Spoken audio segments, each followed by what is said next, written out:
We unpack. We unpack. We unpack. Coming to you live. Boxing Ego unpack. Yeah. We unpack. We unpack. We unpack. Coming to you live. Terence Bud Crawford versus Jaron Boots Ennis. Antonio Tarver said he's rocking with and he favors Terence Bud Crawford to get that done if they were to fight. In a hypothetical matchup, he rocking with Bud Crawford. So Boots Ennis just fought a mutual opponent in David Avanesian. Terence Crawford, before his infamous fight with Errol Spence, fought the same guy, David Avanesian. Now, I will be real, including myself, people criticized Terence Crawford based on his stature for fighting a guy like David Avanesian. But I mean, I still don't think he's a world beater, so don't get that twisted. I'm not really taking back what I said, but I will give more credit to David Avanesian. When he fought Jaron Ennis, he showed some heart. He showed mad heart, actually, and some durability and some toughness. So you have to almost, if you didn't give Bud a lot of credit for that victory, you almost have to give him a little bit more. Again, don't take that out of context. I don't think by far when Bud fought him or when Boots fought him that he was a top 5 guy, but he's sturdy. I think that's a good word for him. He's sturdy. Like if you're a Josh Kelly or that dude from Spain, Kerman Lajaraga, I can see how he can upset somebody like that. As far as Boots and Bud and top tier, I think I would pick David Avanesian to lose, right? But moving on. In a brand new interview with Fight Hype, Olympian boxer who was in a Rocky movie. Let me tell you something you already know, kid. The world ain't all sunshine and rainbow. It's a mean and cruel. I'm in a movie with Tarver, right? Antonio Tarver. He did a recent interview and he talks about the prospects of Crawford versus Boots. He says, quote, he's got a bright future. Right now, he's firing on all cylinders. Regarding Boots Ennis, I thought he looked great outside of a few instances where he lost focus, but that's to be expected when a guy is fighting at home, right? Against Terence Crawford, he'll have to tighten that mental up a lot, and his focus will have to be a lot better. That's the fight that everyone wants to see. He separated himself from all the other welterweights. If we ever to fight who is truly the best welterweight, he and Terence Crawford have to fight, right? So he believes that it's kind of down to those two guys. It looked like he was getting surprised with some shots. You're going to get hit, but when you get surprised with the shot, that means your defenses were down. That means he snuck one in on you. That was the difference, right? And that's what he's saying. David Avanesian was sneaking some shots in, which is what I said. With Terence Crawford, he got hit by David Avanesian, but he was aware. I think the reason he got hit was because Avanesian threw some great shots. Crawford's focus never wavered. He never lost focus in the fight. So you got a boxer breaking down almost verbatim what I said. Let's keep going.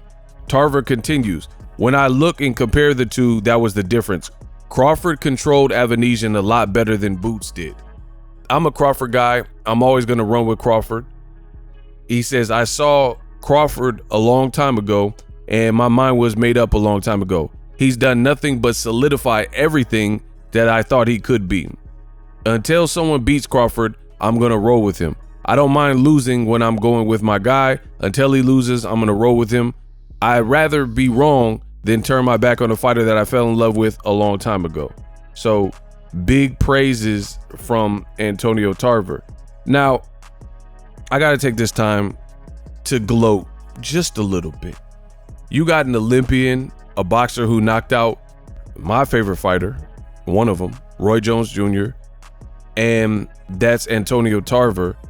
And it's funny, when I make these videos, sometimes you have people who will lump all YouTubers together. I speak for me and me only, and my brand and Ego's Army.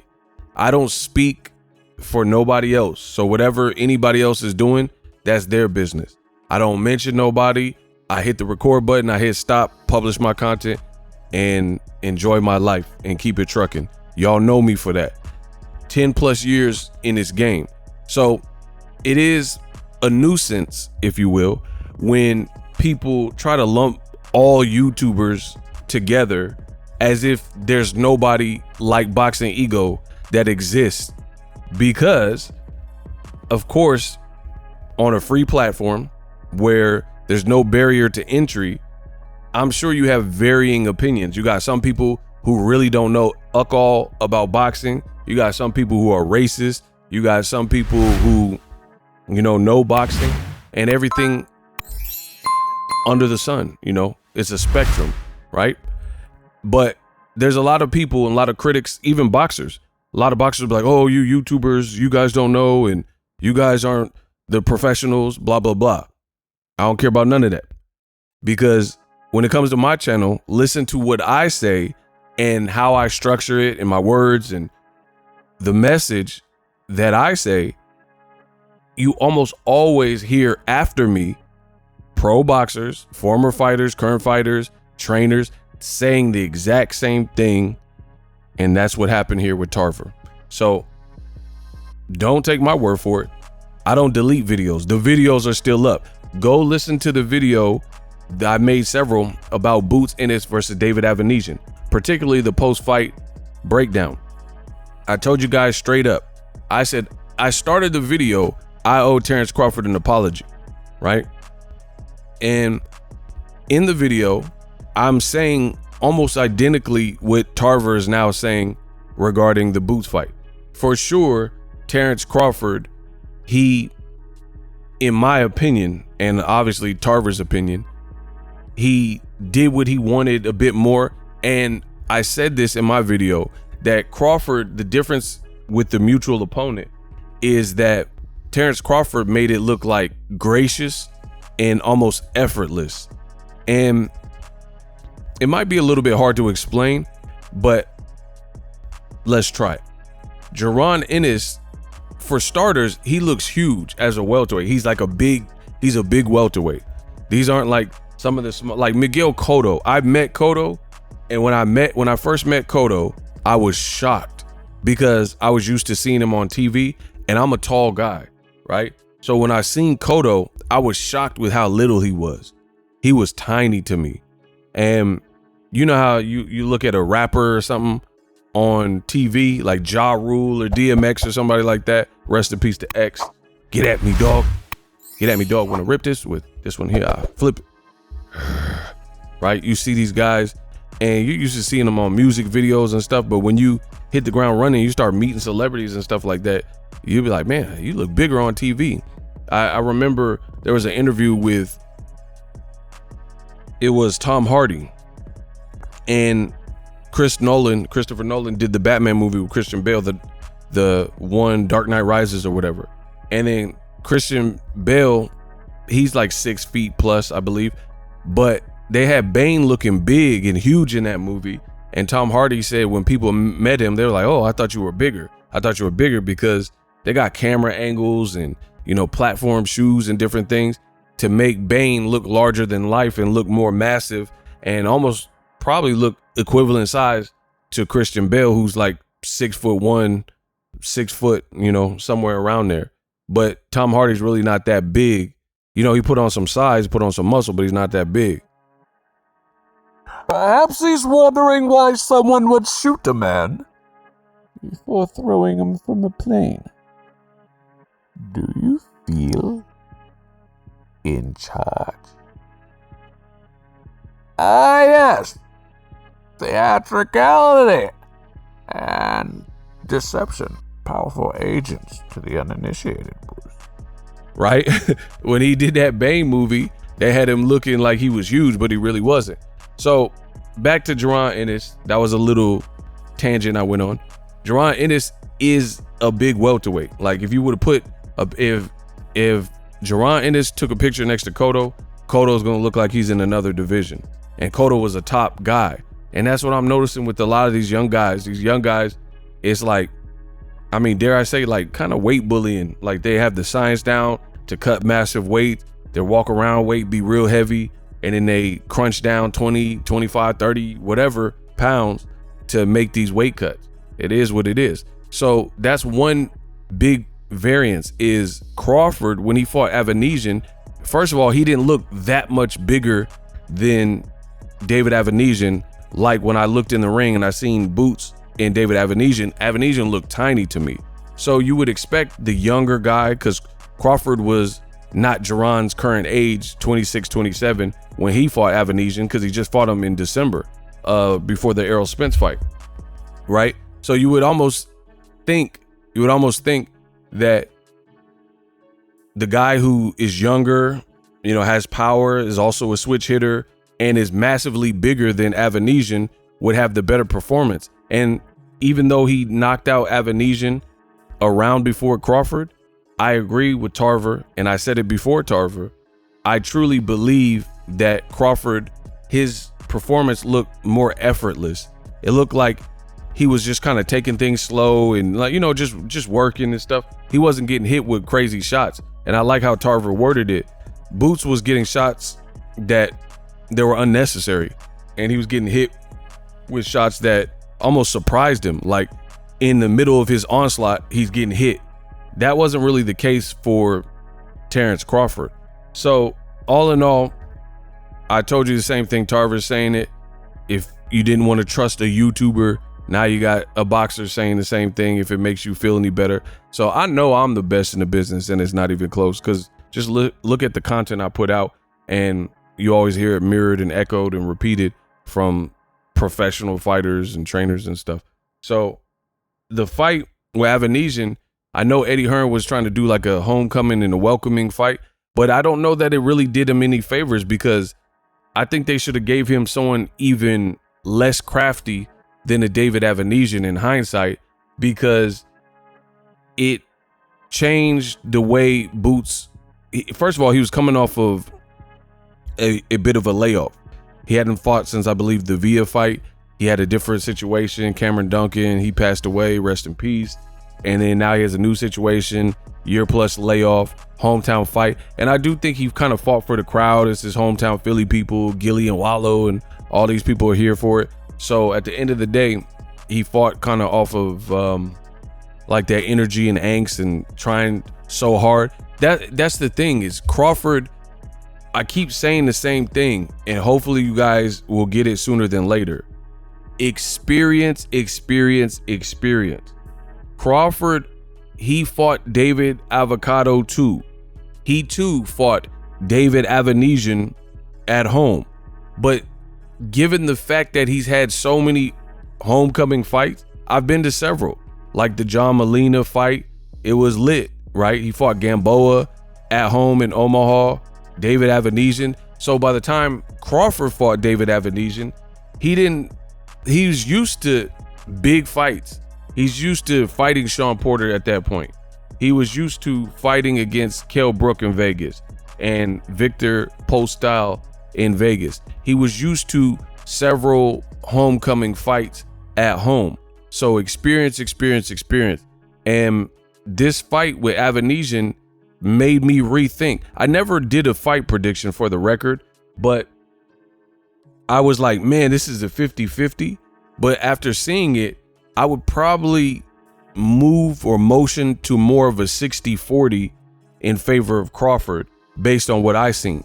Because one thing I know is Crawford is trickier and just a lot better. He's eons better, and he's a great finisher. And the shots Boots was getting hit with, some of it was rather silly. And Crawford has the ability to surprise guys, and you've seen that in the Errol Spence fight. So if Avanesian is what you call crafty and sneakily getting some of these shots off, Crawford for sure can do it, especially being a switch hitter. But Crawford hits harder, he's faster, he's smarter, he's bigger, and he's more agile and cat-like. So I really don't think that would be a good look for Boots to get hit with those type of shots.